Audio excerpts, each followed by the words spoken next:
যে উনি মিথ্যে কথা বলেছেন, উনি আদালতে মিথ্যা স্টেটমেন্ট দিয়েছেন।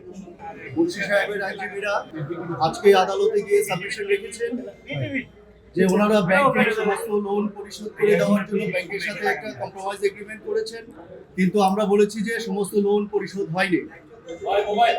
আমরা কোর্টের নোটিশে নিয়েছি যে যেই দিন ওনার নমিনেশন পেপার সাবমিট করা হয়েছে সেই দিন উনি 3টা ব্যাংকের বড়োয়ার ছিলেন, 3টা ব্যাংকেরই উনি ঋণ খেলাপি ছিলেন, কিন্তু উনি কোনো ব্যাংকের কোনো টাকা পরিশোধ করেননি। আর ওনার যে নমিনেশন পেপারের সাথে হলফনামা দিয়েছিলেন সেই হলফনামায় উনি বলেছেন যে ওনার কোনো লোন নাই।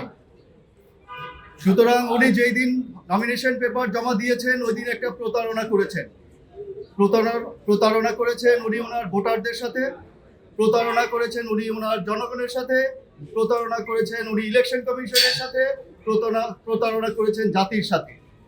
এই লোন ডিফল্টারদের বিরুদ্ধে আমার সাবমিশন ছিল হাইকোর্টে যে যদি আপনি নমিনেশন পেপার জমা দিতে চান তাহলে নমিনেশন পেপার জমার আগে সমস্ত লোন পরিশোধ করে আসবেন।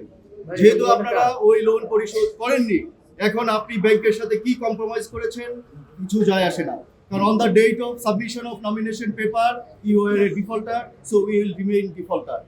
এই আর্গুমেন্ট শুনে অনারেবল হাইকোর্ট ডিভিশন আজকে পিটিশনের রিট পিটিশন খারিজ করে দিয়েছে সামারিলি। আইনগত ক্ষেত্রে অন্যদের ছিল আমরা দেখিনি, কিন্তু ওনার এফিডেভিট আমরা আদালতকে দেখিয়েছি যে উনি মিথ্যে কথা বলেছেন, উনি আদালতে মিথ্যা স্টেটমেন্ট দিয়েছেন।